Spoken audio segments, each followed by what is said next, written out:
In 2016, California wife and mother Sherry Papini disappeared for 22 days. When she was found, she told authorities a detailed account of being kidnapped and tortured. Years later, in a stunning twist, Papini pled guilty to making false statements about what happened to her, setting off a media firestorm. Now, for the first time, Sherry Papini is telling her side of the story and revealing shocking new information. Sherry Papini, Caught in a Lie, an ID documentary event, Monday, May 26th at 9 on ID. Set your DVR.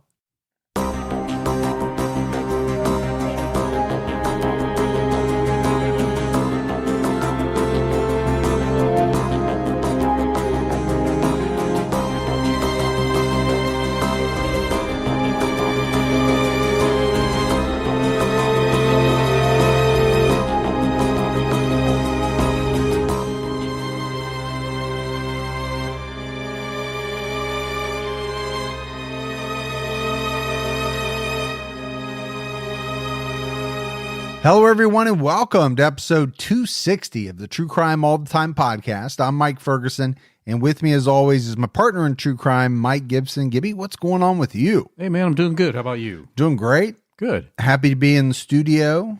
We just had a pretty good dinner. Yeah, we did. You know, I got to feed you before we record. It's a requirement. It's in your contract. It is. That, and I have to separate out all the M&Ms and take the brown ones out. Yes. Which is a pain, but it's in the contract. What am I going to do? It's what I demand. Exactly. Hey, let's start out by giving some shout outs. For Patreon, we had Amanda Grover jump out to our highest level. What's going on, Amanda? Belinda. Hey, Belinda. Mary Kelly jumped out to our highest level. What's up, MK? Lynette jumped out to our highest level. Hey, Lynette. Andrea jumped out to our highest level. Wow, thanks, Andrea. We had Holly Furlong. Hey, Furlong. That's my mom's maiden name. So, Is it? How about that? Yeah. Carmen Blaylock. What's going on, Blaylock? Jessica Caldwell. Well, thank you, Jessica. Alicia Thompson. Hey, Alicia. Suzanne Herco. Ooh, what's up, Herco? Bonita Farias. Well, thank you, Farius. Ashley Seagraves jumped out to our highest level. What's going on, Seagraves? Shalina N. Woodbury. Well, I appreciate that, Shalina. Brittany J. What's going on, Brittany?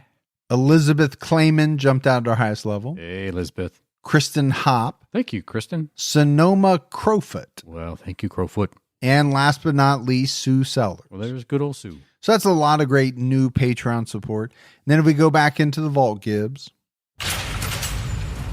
this week we selected Nicholas S. There's Nicholas. So we appreciate the new support, the continued support. We had some great PayPal donations from Dana Mackey. Hey, Mackey. Lisa Putman. What's up, Woodman? And Rosa Sandoval Zaria. Well, thank you, Rosa. Yeah, so thanks to all of you as well. We also had a Patreon merch winner, Gibbs, for October, and that was Patty Miracle. This really is a miracle. It's a Festivus miracle. Yes. So congratulations to Patty. All right, we have an episode out right now on True Crime All the Time Unsolved. We're headed to France. We are. To talk about the Annecy shootings. Yeah, it's such a tragic event. You know, you had a family that was headed up the mountainside. And when they got to the top of the mountain, along with just another individual on a bicycle, ended up being victims of a shooting. And we'll kind of dive into why and how and potential suspects. Yeah, it's a good episode. Make sure you check that out. So headed to France for Unsolved. Headed to China for this episode of True Crime All the Time. We were world travelers, man. So we're world travelers. We're very international on the podcast this week. All right, Gibbs, are you ready for this episode of True Crime All the Time? I am ready. We are talking about the murder of Neil Heywood, which was one of China's biggest scandals over the past decade. I mean, this is a case that involves family secrets, murder, politics, and a police cover-up. It made headlines all over the world. Neil Heywood was murdered by Bogu Kailai, also known as Bogu Kailai, the wife of a prominent Chinese politician. Although everyone involved in the murder has been convicted and sentenced, there's still quite a bit of mystery that remains surrounding the night of Neil Heywood's death and, really the true motive for his murder. So I said, we're headed to China. It's the first time that we've ever done a Chinese story. It is. So let's see how we do with some of the pronunciations of the cities and the people involved. I got you covered, man. It's going to be a challenging one. I can tell you that right now. It will be. But I know you have my back as always. I do. Bogu Kailai was born November 15th, 1958 in Beijing, Dongcheng district. Gu came from a respected family. She was the daughter of a Communist Party general who was imprisoned during the 1960s. She attended university and became an accomplished attorney. She worked as a lawyer in Beijing and claimed to be the first Chinese attorney to win a case in the U.S. Many of her associates described her as an unforgiving empress. Sounds kind of fierce. It does, but isn't that kind of what you want in your attorney? Yeah. You want someone who's tough. You want someone who is going, to kind of fight tooth and nail. You want the smartest person in the room. You definitely want the smartest person in the room. Gu Kailai was the second wife of Bo Xilai, a politician. Bo Xilai was born in July 1949. He joined the Communist Party of China in October 1980. Bo was already highly respected for being in prison during Mao Zedong's Cultural Revolution. His father also survived torture when his family fell out of the government's favor. He was considered what was called a princeling of the Communist Party. It's almost like royalty. That's what I'm taking from it. In the 1990s, Bo was the mayor of Dalian, a large port city. Back then, that area was pretty economically depressed and full of state-owned enterprises. Today, it's kind of a tech hub and an international conference city. But I think the big thing, Gibbs, was that Bo Xilai wanted to make his mark on Chinese politics. He was trying to work his way up the government hierarchy so that his family could live a good life. Well, yeah, he really did want that royalty status. And the perks and the money and everything that kind of came along with it, the power, the prestige. Free noodles. Maybe free noodles. I don't know. Yeah. You'd be okay with free noodles the rest of your life, wouldn't you? Oh, you know how much I love noodles. I know. And ramen. Yeah. There you go. Now let's talk about Neil Heywood. He was an Englishman born in 1970. According to the BBC, his friends described him as charming but elusive, a maverick since his school days. I think that's a very descriptive statement. It also sounds a lot like someone I know. Yeah. That's in this room sitting across from me. If I wasn't so elusive. Charming but elusive, a maverick. I would kind of pin all of those adjectives on you as well. There you go. Now, I think where you and Neil differed, Neil came from a very wealthy family and he attended the top schools in England. Okay, so maybe I didn't have all that. Maybe you did not. He also learned Mandarin Chinese and he moved to Dalian in the 1990s. I did find the Mandarin Chinese very dull. You tried it. I tried it. You just didn't like it. Yeah, just, didn't grab me. But think about this guy, right? He's from England. He's born in 1970. So, he learns Mandarin. He moves to China in the 1990s. He's like in his early 20s. Very accomplished. Very accomplished, for sure. At this age. Neil first worked as an English teacher, but that really wasn't his goal in life. So he took every opportunity he could to network with local government officials and business owners. Neil eventually married a Chinese woman named Wang Lulu. He and his wife had 2 children together. So, he was all in. Of course. Right? This was not a situation where he was going over to, stay for a year, work as an English teacher, make some money, and then move back to England. He was all in on living in China. Committed. Yeah, definitely. In 1992, while living in the city of Dalian, Neil wrote a letter of self-introduction to Mayor Bo Xilai. He quickly kind of struck up a friendship with that family. Now, Neil was very elusive about how he met the Bows. He never wanted to tell any of his friends exactly how he knew them. The Bows wanted their son, Bo Xilai, to study at Oxford. Very swanky, very exclusive school in England. Yeah, I did a little stint there. Yeah, some teaching, I think, didn't you? Yes. Heywood worked with his connections, and he was able to get him a spot at the university. Well, that's a big deal. It is a huge deal. That's going to win you a lot of brownie points. Oh, yeah. So what it did was it allowed Heywood into the inner circle of the Bo family and also access to all of Bo Xilai's contacts. Which was very important. Yeah, it was also kind of perfect timing for both of them. I mean, probably more so for Neil because Bo was kind of moving up the government hierarchy at this time. So when you say, okay, he has access to his contacts, well, his contacts get better and better. It's kind of like the old riding the coattail thing. Sure. Yep. And you know a lot about that. Yeah, I keep telling you, get off my coattail, man. I can't, man. It's just too easy. You make it too easy to allow me to just kind of surf in your wake. Yeah. Is that okay? You know what I'm saying? Yeah, I know what you're saying. In the year 2000, Bo Xilai was promoted to governor of the Liaoning province.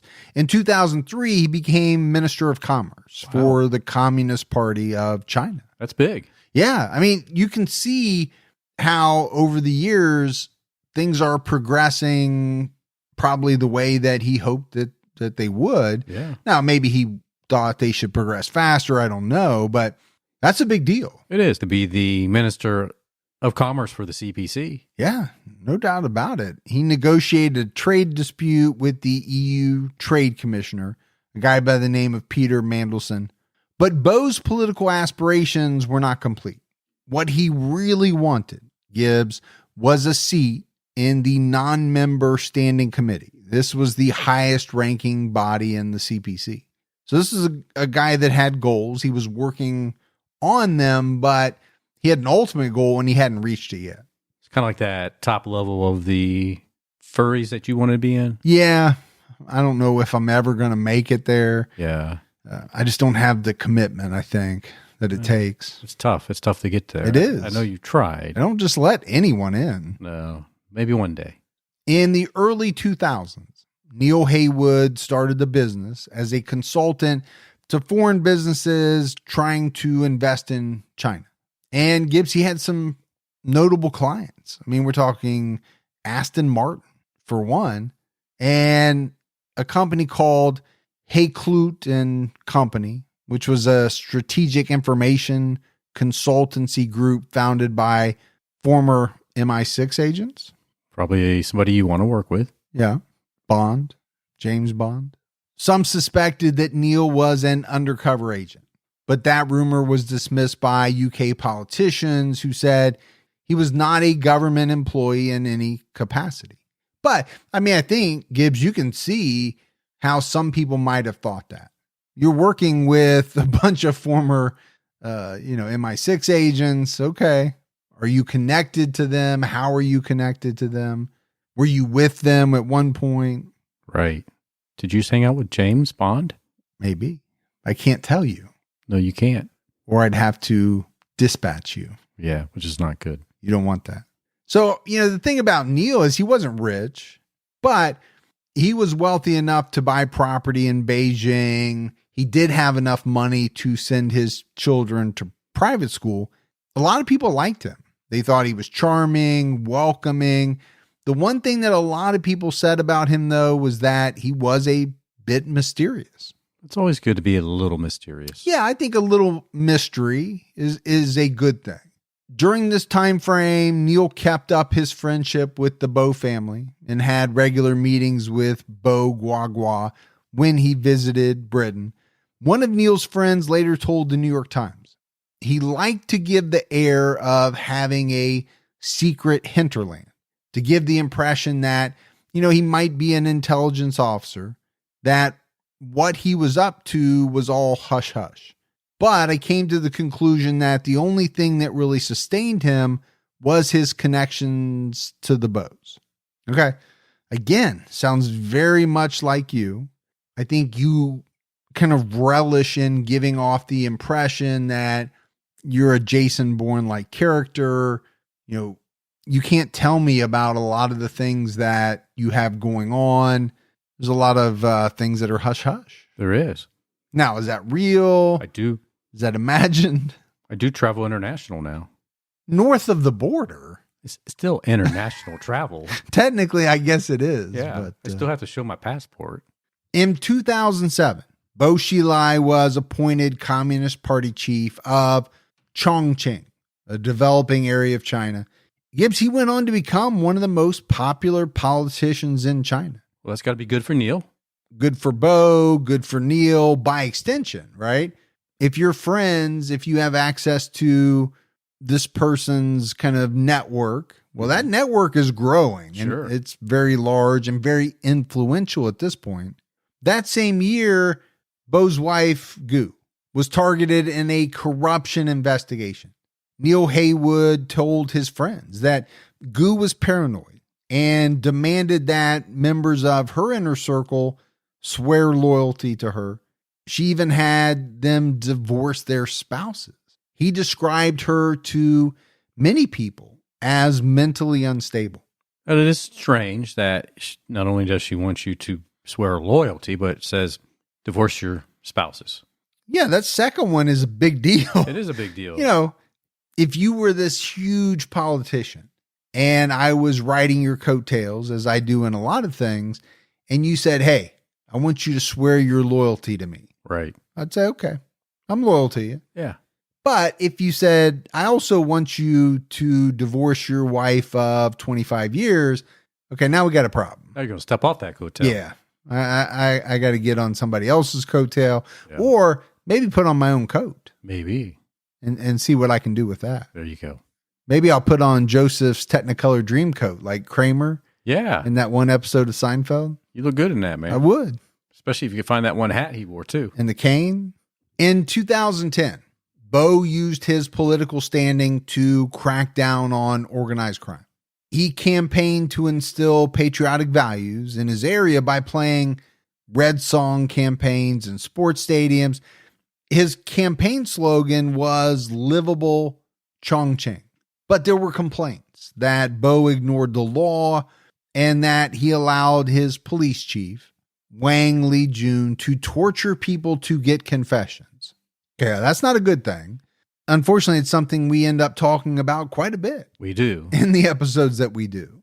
You know, if it's not torture, it's a lot of coercion, you know, deprivation to the point where, you know, someone gives up. Now, here we're talking about actual torture.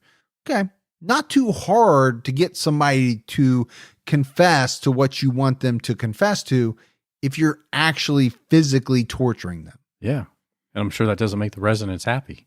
Some of the residents believe that Bo's campaign against organized crime was violent and it was kind of selective. It was focused more on settling grudges than actually protecting the public. Organizations aligned with Bo weren't questioned, while organizations that opposed him were punished. But these rumors were dismissed at the time. Power, man. Absolute power corrupts absolutely. It does. I think is the saying. Power and corruption, greed. They all kind of intertwine Yeah. sometimes. And, you know, if you're cracking down, let's say on organized crime, and you have some members of those factions, or you have some factions that support you, they're aligned with you, and you have others that don't, well, who are you actually cracking down on? Yeah. And I think that's what some residents were saying happened. That was the problem when I used to live in Gotham. It was bad. It was really bad. Got batty, really. But this model that Bo kind of developed in Chongqing, it got him a lot of media exposure. Like I said, he became one of the most popular politicians in China, so much so, Gibbs, that he was at risk of outshining President Hu Jintao and his successor, Xi Jinping. And that's never good. No, not in politics. It's not even good in business, right? You don't really want to upstage your boss in certain situations. You don't want to kind of outshine them. You want to make them look good, which in turn makes you look good. Right. This is the way I always thought about it. And wait your turn. Eventually you might get there and be on top. Or you can go the other route and kind of do a sabotage type deal and make your boss look bad and maybe get, but there's a lot of risk in doing it that way. There is. Getting your hands dirty like that. In China, there's a transition of power every 10 years. And Bo was set to be at the top of the political leadership the next time the transition came around. So this guy was powerful and he was set to be even more powerful. But despite all the success in his career, not everything was going well in his home life. He and Gu were distant because he was away from home too much. She was often overseas for business. Chinese bloggers were writing articles about Bo Guagua, who was known for hosting champagne parties at Oxford. I guess he drove a brand new Ferrari. And so you can imagine the context of some of these articles written by the bloggers was, hey, how can this family afford all of this? Yeah, I mean, lavish parties and Oxford is very expensive. Yes, expensive vehicles. Brand new Ferrari. Hey, TCAT fans, if you've listened to the show for a while, you know I'm obsessed with playing Best Fiends year round. I use it as a break in between doing all the research that we do, but I especially love playing Best Fiends during the holiday season. It's the perfect pick-me-up when I need a break from the holiday action. If you have not tried this game, you've got to get on it. Best Fiends has it all. The storyline is amazing. They have tons of fun puzzles and a lot of fiends to collect. I can't put it down. In my opinion, it's the best puzzle game out there. It's also a game that you can play anywhere. You don't need Wi-Fi. You can play Best Fiends wherever and whenever you want with offline mode. So that means even if your holiday travels take you off the beaten path, you can still play Best Fiends. Now, I'm getting close to level 300 and I still get excited. There's a feeling that I get when I'm approaching that next level. But even still, Best Fiends has literally thousands of levels with more added all the time. So there's always a fresh challenge waiting for me when I need that mental pick-me-up. So download Best Fiends free today on the App Store or Google Play. That's friends without the R, Best Fiends.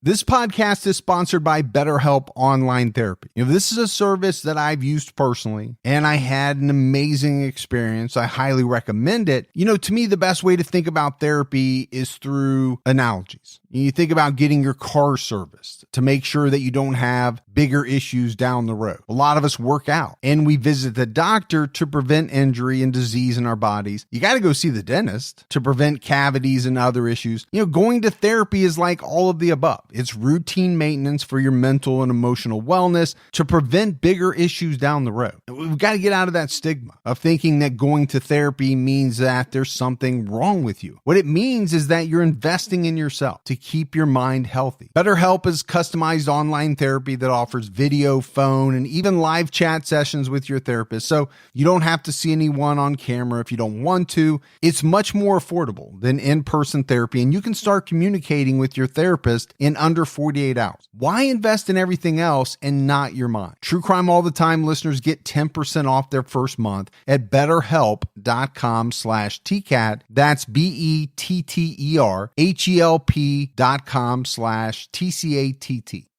By 2010, the relationship between Bo Xilai and Neil became strained.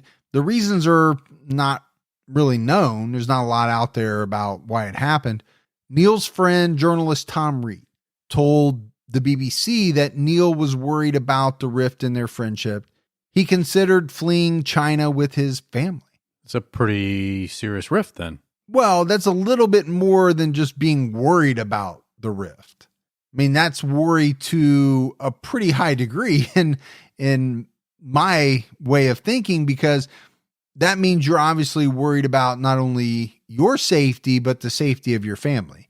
And why are you worried? Yeah. So maybe, would you call that a little bit more than a rift? I think so. Neil's friends noticed that he was stressed. He looked tired. They said he had aged considerably. There's no doubt he was falling out of favor with the Bo family, but he still kept in contact with their son. By November 2011, things took a strange turn. Zhang Xiaojun, the family bodyguard, accompanied Neil to Chongqing to meet with Bogu Kailai on November 13th, 2011. Neil's friends were suspicious that he was willing to meet with her. This rift had caused about a year-long estrangement. Neil even told some of his friends that he was worried he was in trouble. He told one friend that he gave documents about Bo Xilai to a lawyer in Britain as what he called Gibbs an insurance policy in case something happened to him. It's always good to have an insurance policy. Yeah, I mean, we're getting into some real kind of Jason Bourne type stuff here. Intrigue, espionage, this is the stuff that movies are made of. Reuters later reported that Neil exposed one of Bogu Kailai's plans to move some money abroad. Many believe that Gu knew about these documents and was convinced that someone in her inner circle had betrayed her. But we know that she was very concerned about those individuals who she considered to be in her inner circle. Yeah, almost paranoid. Well, yeah. Swear loyalty, divorce your spouses. It's kind of like you belong to me type of deal. Exactly. When Neil arrived in Chongqing on November 13th, he tried to contact some of the Bo family staff, but no one answered. He was left waiting in his hotel room for hours. Gibbs, no one heard from Neil Heywood after November 13th. When the hotel staff came to the room to do their housekeeping, they made a shocking discovery. Neil Heywood was found dead in his hotel room on the morning of November 15th, 2011. The deputy chief of the Public Security Bureau of Chongqing Municipality, Guo, who was very close with the Bo family, was designated to handle the case by Wang Lijun, vice mayor of Chongqing, and the chief of Chongqing's Public Security Bureau. He was Bo Xilai's closest political ally in Chongqing. Guo asked Li Yang, chief of the Bureau's Technical Detection and chief of the Public Security Sub-Bureau of Chongqing's Yubei District, and Wang Zhu, executive deputy chief of the Public Security Sub-Bureau of the municipality's Shapingba District, to investigate the crime scene and case. Okay, so some tough names there. What I take from that is we've got a couple of different districts or individuals from different districts who were asked to investigate this case, this crime scene. You have to wonder if this is the right group to investigate this death, because maybe they're too close to the Bo family. Yeah, I don't know if they were or not, but you could definitely make the argument that the individual who picked these two people was very close to the Bo family. But what they determined was that Heywood's cause of death was sudden death after drinking alcohol. And they didn't file the death as a criminal case. Instead, they persuaded the Heywood family to accept their conclusion, and they cremated Neil's body in Chongqing without ever doing an autopsy. Well, that's a problem for the future. Well, it's very concerning. Yeah. The true nature of Neil Heywood's death came to light when Bo Xilai's deputy, Wang Lijun, fled to the U.S. consulate in Chengdu on February 7, 2012. Gibbs, he said he had information about the case. He showed up at the U.S. consulate with a bag of documents, begging for protection. He told them that his life was in danger because he found evidence implicating Bogu Kailai in Neil Heywood's death. He said that she had poisoned him. So U.S. officials agreed to keep him safe, but a standoff followed when Chinese security officers surrounded the building and they demanded Wang's release. One source told the New York Times that Wang Lijun was summoned to Beijing to give evidence against Bo. This information was revealed to Bo, and he sent security agents after Wang, which is why he fled to the consulate. This theory was corroborated by the fact that Wang was abruptly transferred to non-police duties in early February, which suggested that he and Bo had a falling out. So in the wake of all this, Wang Lijun was accused of defecting from the country. He was detained and hidden from the public. Now, Chinese officials reported that he was receiving what they called vacation-style treatment for stress. And even though they got to him before he could reveal, a whole lot of details, the damage was done. Bo Xilai's closest ally had betrayed him. But you still have the issue, Gibbs, of a British citizen, an English citizen dying on Chinese soil. The circumstances seemed, I think at the very least, a little suspicious. So on February 7th, the UK asked Chinese authorities to reopen the case. MPs demanded to know if Heywood was a spy. Prime Minister David Cameron held a meeting with China's propaganda chief. Foreign Secretary William Hague called for an internal investigation. So they're starting to dig around a little bit. Yeah, I don't think everyone's buying the conclusion, right, of how this man died, especially his friends. Neil Heywood's friends raised doubts about his cause of death. One of the things that they said was that the guy smoked like a chimney. Yeah. But he only drank occasionally.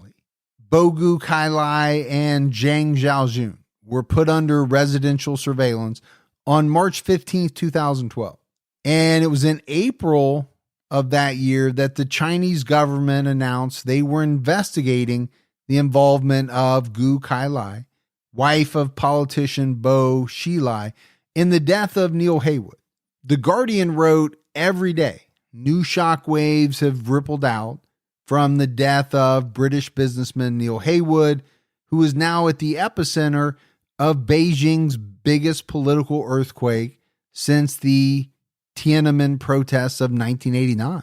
That's a huge statement. It's a big statement for sure. I mean, anyone of a certain age remembers the Tiananmen Square protests. It was huge internationally. So to say that this was the biggest kind of political shockwave since then, saying a lot. It is saying a lot. On April 10th, 2012, Bogu Kailai and Zhang Xiaojun were arrested on suspicion of intentional homicide.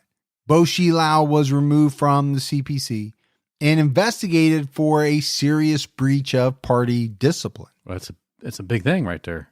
We talked about it. This was kind of his life's dream, right? This was his whole life. So now he's being removed from the party altogether. He was also accused of improper sexual behavior for having sexual relationships with a number of other women. Maybe abusing that power. Maybe. The decision to remove Bo from the Politburo wasn't ratified until November 1st, 2012. On July 26, 2012, an indictment was issued to the Intermediate People's Court of Hefei City. Bogu Kailai and Zhang Xiaojun's trial began on August 10, 2012. At the Hefei City Intermediate People's Court, all the seats were full. This was jam-packed. More than 140 people attended the trial. Many of them were friends and family of the defendants and Neil Heywood.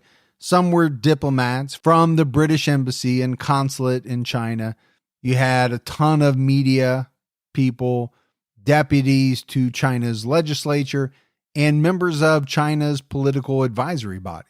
And Gibbs, it really was at trial where the full truth of Neil's murder was revealed. Global Times wrote, the special background of Bogu Kailai and the relationship between her case and the Bo Xilai case can easily trigger speculation in society. The social, psychological, and opinion sphere is quite complicated and will linger throughout the trial. The law should be the sole principle followed by the trial, no matter what impact the ruling will have, judges must be loyal to the law. This is a test of their commitment to the rule of law. It will be a landmark trial. So far, it has sent a message to society that nobody, regardless of his or her status and power, can be exempt from punishment if he or she behaves unscrupulously. Well, it's a good thing what they're saying here, right? They're saying just because you're in power, you're not out of the reach of the law. Yeah, nobody is above the law. Now, that's not true, right? Everywhere in the world, you go back through history. That hasn't been true in a lot of places. Exactly. And certain times that hasn't been true here in the United States. And some would argue it's not even true today, right? If you've got enough power, you have enough prestige, and you have enough money, you can get out of just about anything. I think a lot of people truly believe that. Now, we're seeing some cases that kind of fly in the face of that lately. You know, maybe not all murder trials and things like that. Just think about the college admission scandals. Oh, for sure. Some very high profile actors, you know, And business owners were held accountable for their actions. But I honestly think, Gibbs, by and large, a lot of people feel as though, and it's probably true, right? People with money get away with things much more often than people without money. Oh, yeah, absolutely. And they can, if they do get in trouble, they have better resources. That's what I'm saying, right? You got money. Just look at Robert Durst getting out of that murder in Texas. I think some people think that was almost laughable that he was able to get out from that. Now, they got him now for something else, but you know, he did get out from under that thing. Judge Hu Chu En Ming, chief judge of the number 1 criminal division of the Hefei City Intermediate People's Court, began the trial at 8:30 a.m.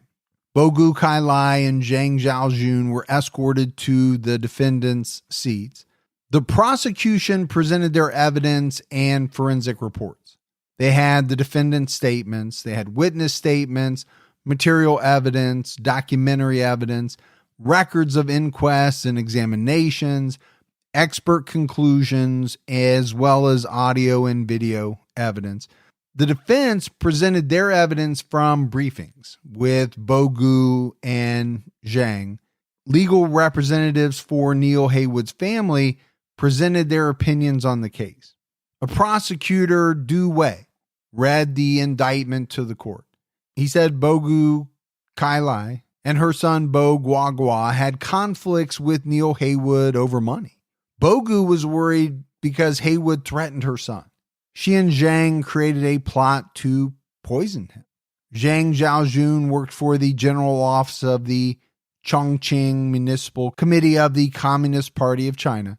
Zhang also worked as a bodyguard for the Bo family. We talked about that, right? He was part of the inner circle. So essentially, the prosecutor is saying that the two of them conspired to kill Neil Heywood by poisoning him. He accused them of committing murder by poisoning. Gu was charged as principal, and Zhang was charged as an accessory.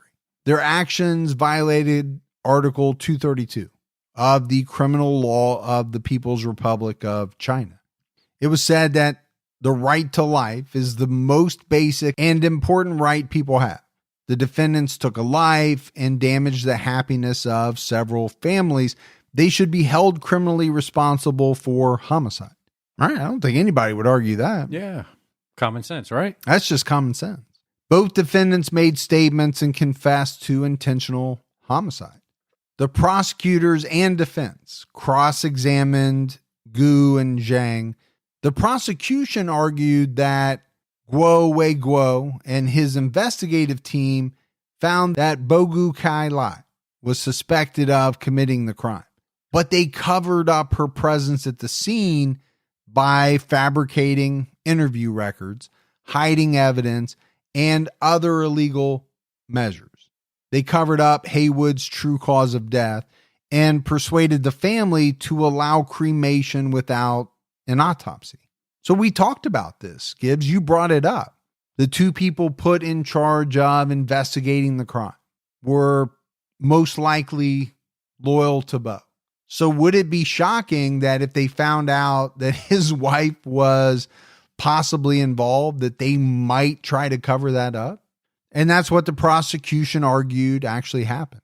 And I thought it was strange when we talked about, how quickly Neil's body was cremated. Extremely quick. There was no autopsy performed. And now, you kind of find out that his family was persuaded to allow all of this to happen. Why such a rush to cremate the body if there was no foul play? Well, we know what the real reason is. I'm assuming the reason that they gave the family was that there was no foul play. He died from, drinking too much. It was, I guess you would call it a natural death, is what they were saying. So why would you need an autopsy? Let's just move forward with the cremation. You as a family can grieve and move on. But after Wang Lijun entered the U.S. consulate in Chengdu without authorization, that's when the Ministry of Public Security paid more attention to his report that Bogu Kailai was suspected of murdering Neil Heywood. The ministry set up a new team to reinvestigate the case following Chinese law. The Public Security Department interrogated 394 people, and they created 212 evidence documents. They determined that Neil Heywood was a victim of homicide, and it was Bogu Kailai and Zhang Zhaojun who were their top suspects. Now, back at the trial, Bogu testified first. She said that it was in 2005, when her son was studying in Britain, that Neil Heywood wrote a letter of self-introduction showing his intent to get to know us. Gu and her son Bo became acquainted with Heywood. She introduced him to serve as proxy to a company and participate in the planning of a land project.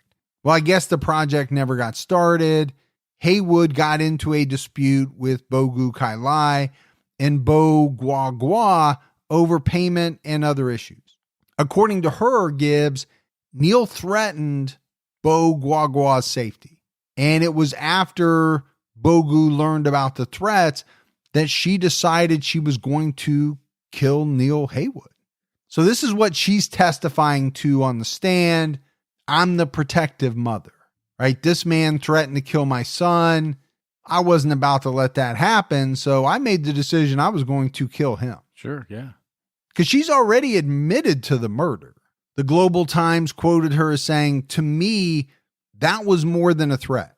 It was real action that was taking place.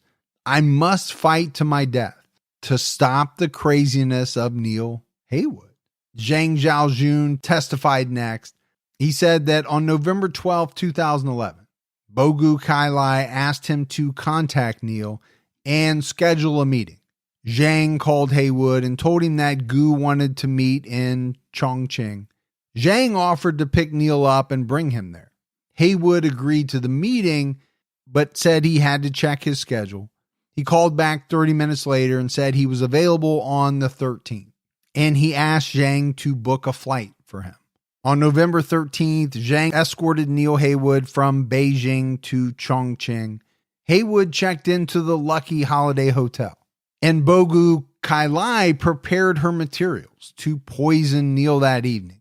She purchased a glass bottle that contained a cyanide compound and a medicine bottle that contained encapsulated drug.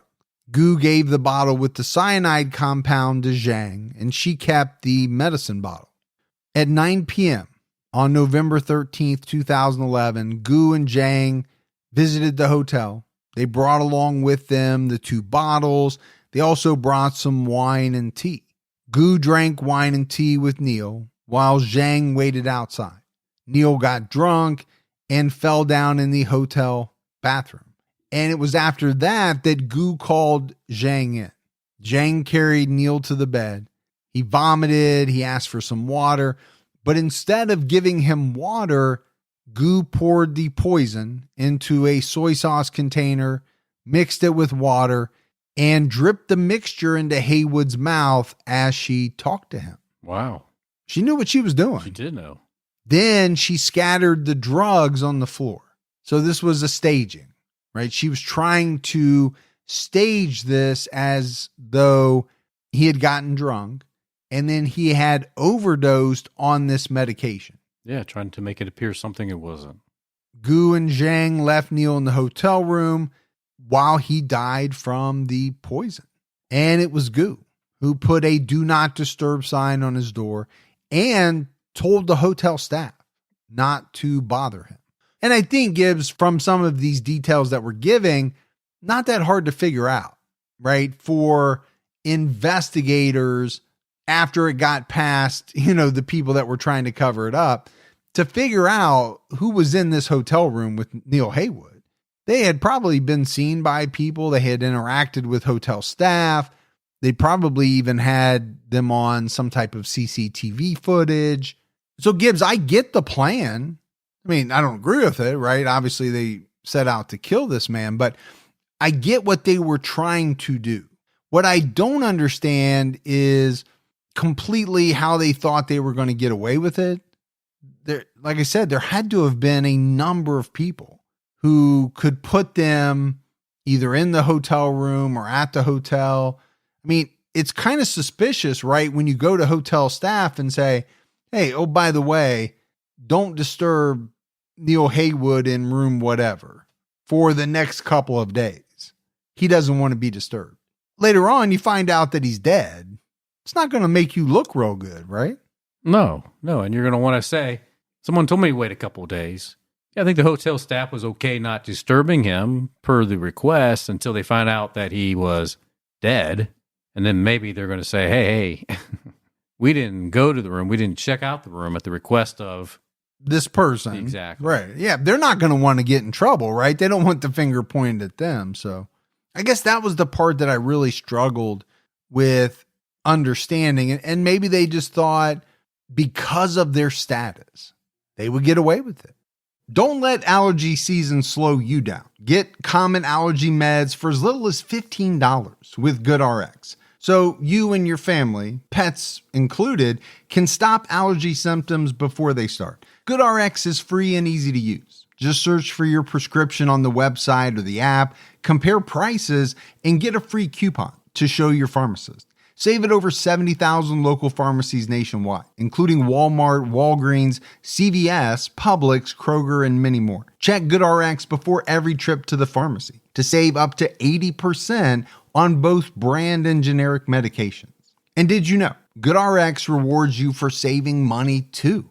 Join GoodRx Rewards today and earn points every time you use a coupon. Remember, GoodRx is not insurance, but works whether you have insurance or not. And it could be your insurance copay price. I've been using GoodRx for years, and I can't tell you how many times I have saved money even with my insurance. Stop allergies before they start and save big on allergy medications this season with GoodRx. Go to goodrx.com/TCAT. That's goodrx.com/TCATT. Once the temps start rising, I realized I was back in the same worn out rotation. Same tank, same shorts, same everything. So I gave my daily uniform an upgrade with Quince. Their pieces are easy, elevated, and somehow make me feel more put together without even trying. Like they're 100% European linen shorts and dresses from $30. Luxe swimwear, Italian leather platform sandals, and so much more. The best part, everything with Quince is priced 50 to 80% less than what you'd find at similar brands. By working directly with top artisans and cutting out the middleman, Quince gives you luxury without the markup. And Quince only works with factories that use safe, ethical, and responsible manufacturing practices and premium fabrics and finishes. I'm getting ready to stock up on shorts for summer from Quince, and I know they're going to be amazing because everything I've ordered has been of the highest quality, and the prices are amazing. Treat your closet to a little summer glow up with Quince. Go to quince.com/TCAT for free shipping on your order and 365-day returns. That's QUINCE.com/TCATT to get free shipping and 365-day returns. Quince.com/TCAT. DNA from both defendants were found on bottle caps and cup lids in the hotel room. Blood extracted from Neil's heart and samples of his vomit were tested again. The investigators found trace evidence of cyanide in his blood and vomit. His cause of death was changed to cyanide poisoning. So, it's kind of back to what I mentioned before, right? This second investigation, I'll call it the real investigation. I don't think it was all that hard for them to put, it together, figure out what happened. The original investigation, where they kind of swept everything under the rug, was kind of laid bare, right? And again, maybe that goes to the point of why Gu thought that she would get away with this. Okay, I'm connected. There's no way that I'm going down for this. Well, for sure, at one point, that was going to be the case. Yeah, it almost was, right? Bogu Kailai's defense attorneys filed an application to the prosecution to evaluate her mental state at the time of Heywood's death. Psychologists from the Shanghai Mental Health Center examined her. They studied her medical records, interrogation transcripts, witness testimony, and they interviewed her. They concluded that Gu had been treated for chronic insomnia, anxiety, depression, and paranoia in the past. She had a history of taking antidepressants, sedative, hypnotic drugs, and antipsychotic drugs. And they concluded that she developed a dependence on some of these drugs, which led her to develop a mental illness. But they also concluded that she had a clear goal and motive when she committed the crime. She made preparations in advance. Now, obviously, she had to obtain the poison. She had to store it somewhere. She had to make a plan to get Neil Heywood to Chongqing. And Gibbs, she lied to protect herself after the murder. So she had the ability to identify the nature and consequences of her behavior. And therefore, it was determined that she had the capacity to accept full criminal responsibility. And she should. Well, I think it's hard to argue with that conclusion. There are people who are severely mentally ill. And I believe there are some individuals who commit crimes who genuinely don't know right from wrong. Now, I don't know how common that is, but I do know it happens. But when you see a case like this and, the facts come out, it's really kind of hard to believe that that's the case here, right? With all of the preparation beforehand and then all of the kind of cover up after the fact. Well, if you don't know right from wrong, why do you need to do all that stuff? Exactly. So her lawyer's going to have to kind of change their approach a little bit, though. They're not going to really challenge these charges. Yeah, well, first of all, she admitted to the murder. Now, when the determination comes out that she had the capacity to accept, the criminal responsibility, it's really hard to challenge everything. So instead, Gu's lawyer argued that her client made what she called significant contributions by reporting offenses by other people. So basically what she's saying is she cooperated, she dimed on others involved, and the court should take all of that into account for sentencing. She's going to be found guilty. Oh, yeah. Now it's just a matter of how do we mitigate the sentence, right? How do we get it down as far as we can? What I found very interesting is that this entire trial lasted only about 7 hours. The court announced judgment would be delivered on another day. But 7 hours, Gibbs. Pretty quick. Pretty quick. Now, does that have something to do with the fact that, these two individuals confessed? I'm sure that had something to do with it. Yeah, I think it removes that part of the puzzle. Bogu Kailai made a final statement. She said, This case has been like a huge stone, weighing on me for more than half a year. What a nightmare. During those days last November, I suffered a mental breakdown after learning that my son was in jeopardy. The tragedy which was created by me was not only extended to Neil, but also to several families. The case has produced great losses to the party and the country, for which I ought to shoulder the responsibility, and I will never feel at ease. I am grateful for the humanitarian care shown to me by those who handled the case.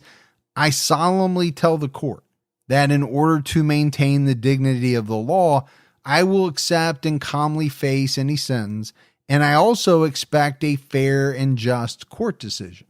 I don't know what we got going on here. She says, what a nightmare. Yeah, it's a nightmare. You killed someone. Yeah, I mean, she created this nightmare. Right. It's almost like you're saying, I can't believe I'm stuck in this nightmare. Well, believe it, sister, because you killed someone. Now she's going back to and sticking to this, I suffered a mental breakdown. This occurred after, I found out that my son's life was in jeopardy and I felt as though I needed to act. Zhang Zhaojun apologized to the Heywood family and said, I hope the court can give me a chance to take a new lease on life. I really know that I did wrong. Okay. I hope you do. At this point. On August 20th, 2012, Bogu Kailai was given a suspended death sentence. She accepted her sentence and chose not to contest the charges. In China's legal system, most death sentences can be suspended after 2 years if the inmate has demonstrated good behavior. If so, then the sentence gets reduced to life in prison. With further good behavior, her sentence could be reduced even more. But that's a very serious sentence, and I think it's very similar to what you would see over here. I agree with that. Zhang Zhaojun was sentenced to 9 years in prison for his role. And remember, they considered her the principal and him really an accessory. So if you were charged as an accessory to murder over here, I don't really know what you would get, but might be a little more than 9 years. But I don't really know. Yeah, I don't either. We don't do a lot of accessory charges. And either way, it's probably not going to be great. No, you're going to do time. Yeah, and you should do time. So Bogu and Zhang were sentenced. But what's interesting is all the other people involved who had, worked to cover up what happened, they were charged like 10 days before. Zhou Weizhou, Wang Lijun, Li Wang, Wang Pengfei, and Wang Ji were all charged with bending the law to achieve personal benefit. And each man was sentenced to 5 to 11 years in prison. Wang Lijun was sentenced to 15 years for covering up the murder, defection, and other offenses. So he actually got more than Zhang Zhaojun got. He did. Bo Xilai was indicted on July 25th, 2013. He was ordered to stand trial for bribery, corruption, and abuse of power. His indictment read, Bo took advantage of the privileges of his office to gain benefits for others and illegally received money and items in extremely large amounts. That's not good. It's not good.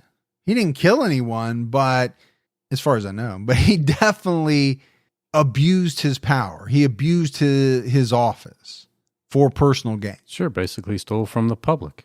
And unfortunately, that happens quite a bit.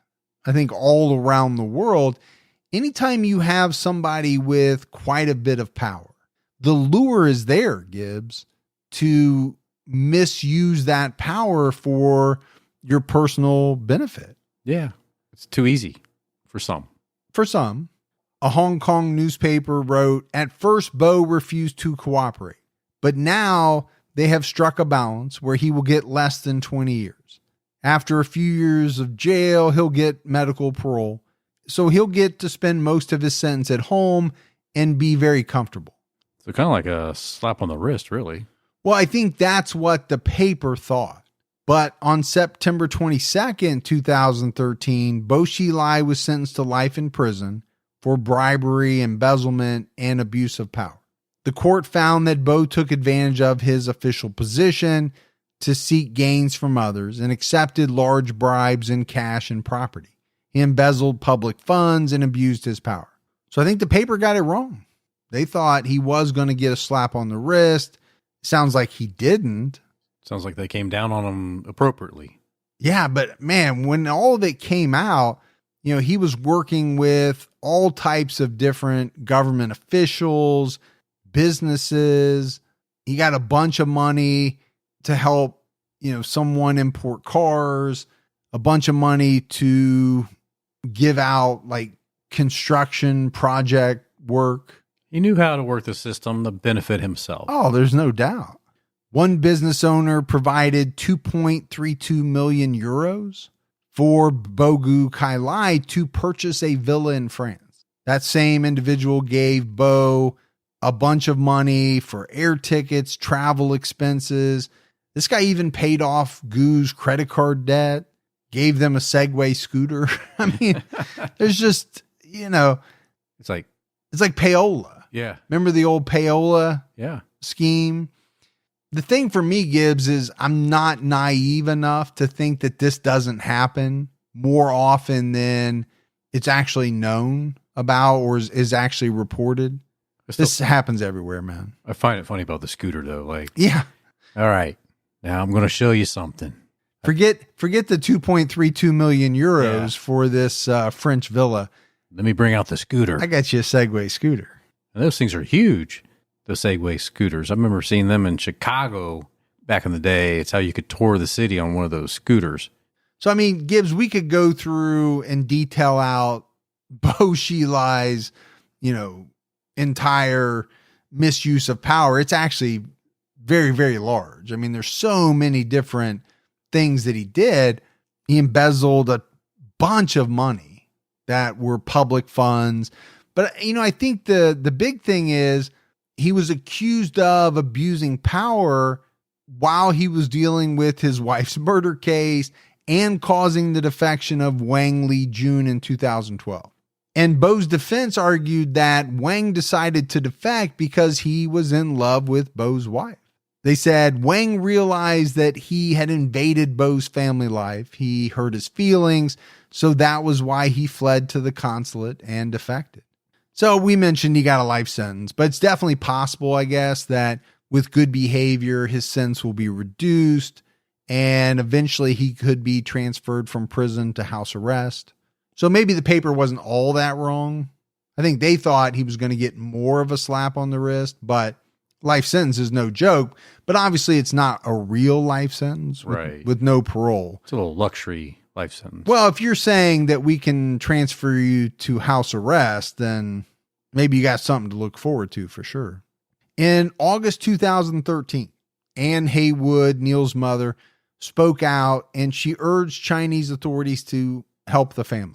Neil's sudden death left his wife and children without any financial support and chose not to speak out earlier to avoid embarrassing Chinese authorities. She was disappointed that the family received no response to repeated approaches requesting help. And Gibbs, I couldn't find out whether the family ever got any type of compensation. But they should have. Yeah, I don't disagree with you, but I think no matter where you are in the world, pretty tough to go after the government for what one of its citizens does. Yeah, I get that. You can't control the actions of every person underneath your government. Yeah, I mean, you can try them, you can sentence them to whatever after the fact, but if they do something wrong, do you have to pay money to the family? Would it be nice? Sure. Yeah. I don't think the United States government would do that. I'm not sure that any government would do that. Just out of the goodness of their hearts. I don't know. Sad case though. No, it is. But so technically the case is closed, but there are some questions that remain.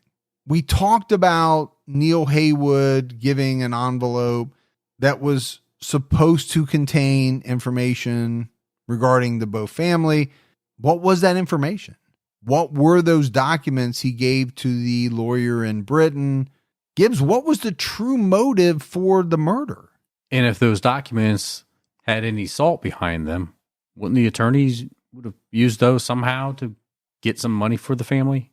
Well, if it's the same as it is here in the U.S., I don't think the attorney can. I just watched a documentary the other day. Now, granted, it was based on something that happened here in the U.S., but the attorney in this case had some documents that would exonerate, or he believed would exonerate someone who was in prison, but he couldn't release them because his client was dead. And I guess the attorney-client privilege doesn't end. So maybe we're never going to know. Yeah. The real motive. Yeah. I mean, I don't know. When you think about motive, okay, Gu said it was because Neil threatened her son and she wasn't going to let anything happen to her son. I think most people believe that it was about protecting her family, but not from physical harm, from some revelation coming out that was going to maybe affect her husband's political career, right, or, something like that. Because they worked really hard to get to their status that they were in, right? Sure. They climbed that ladder to be where they were at. And last thing she wanted was, I would think, the last thing she wanted was for them to go back where they began or worse. And whatever information was out there that could have been leaked, maybe that would have done that. Yeah, it's possible. I don't know. I think you're right. I don't know if we'll ever know the answers to some of these questions. What made this case important was how the Bogu Kailai scandal exposed the secrets of a powerful family and proved that no one is above the law, even those individuals that help make the laws. Yeah, no doubt there was corruption. Well, there was quite a bit of corruption, but I do think it's a very powerful concept, right? No one should be above the law. The problem is it's not true everywhere or in all cases. Or Steven Seagal, back when he made some halfway decent movies. Yeah, he was above the law. But that's it for our episode on Bogu Kailai and the murder of Neil Heywood. Gibbs, we got some voicemails. You want to check those out? Let's hear them. Hi, Mike and Gibby. My name's Dakota, and I'm currently living in Germany with my husband.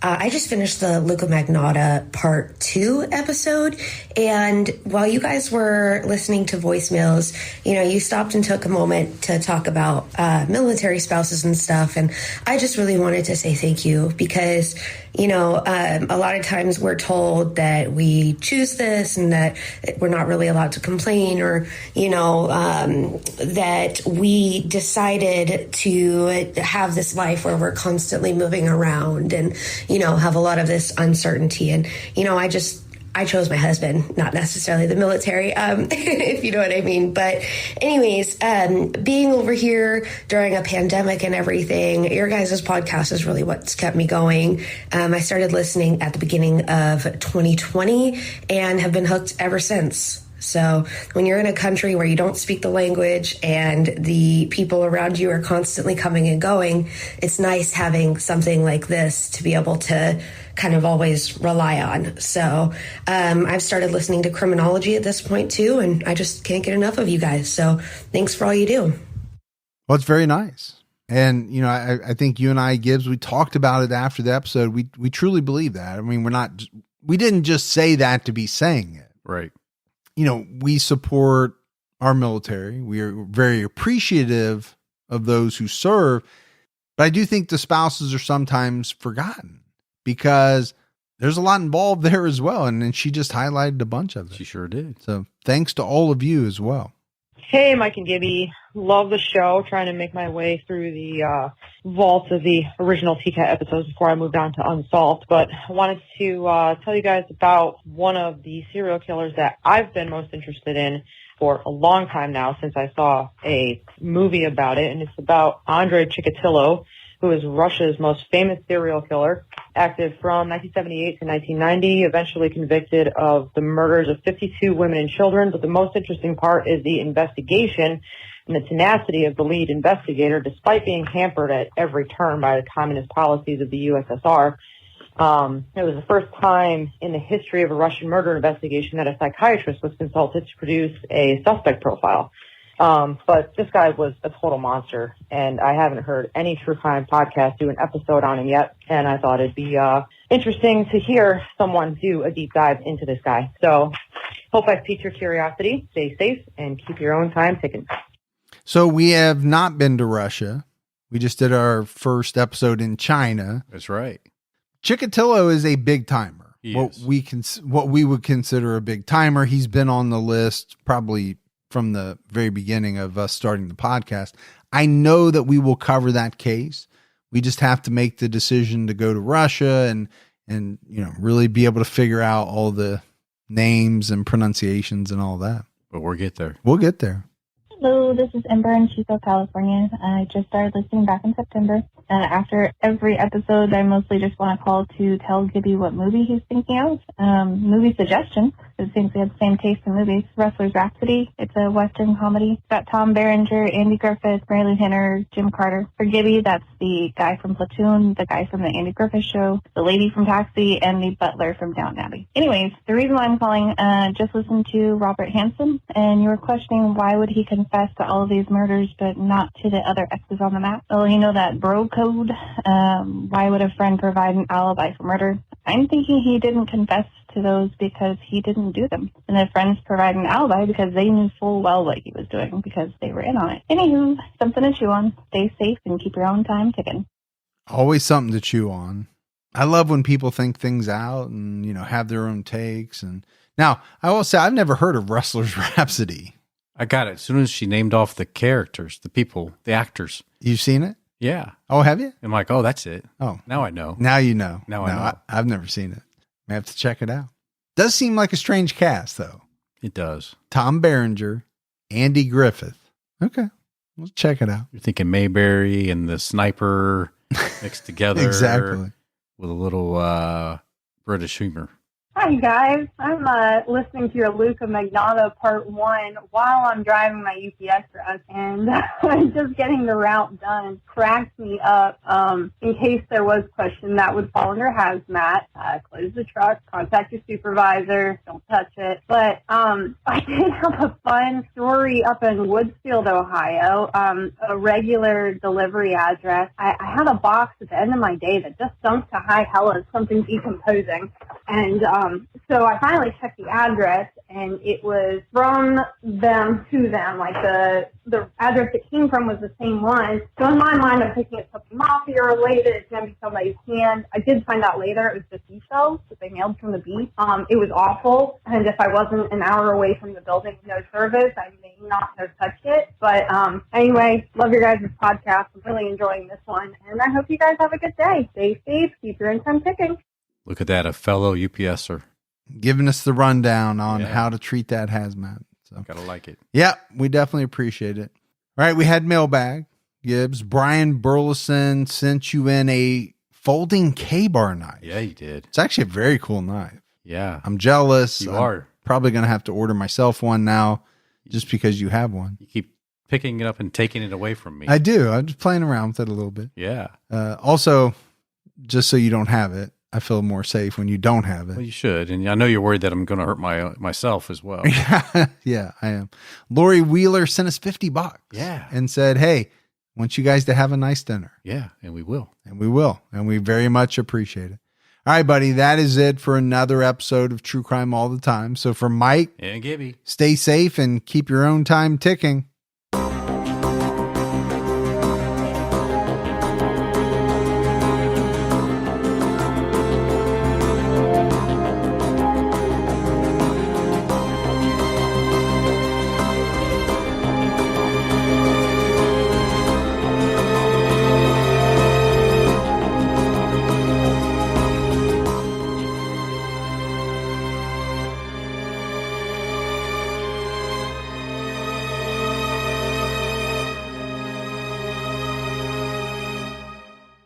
How did the internet go from this? You could actually find what you were looking for right away, bang, to this? I feel like I'm in hell. Spoiler alert, it was not an accident. I'm Cory Doctorow. host of Who Broke the Internet from CBC's Understood. In this 4-part series, I'm going to tell you why the internet sucks now, whose fault it is, and my plan to fix it. Find Who Broke the Internet on whatever terrible app you get your podcasts.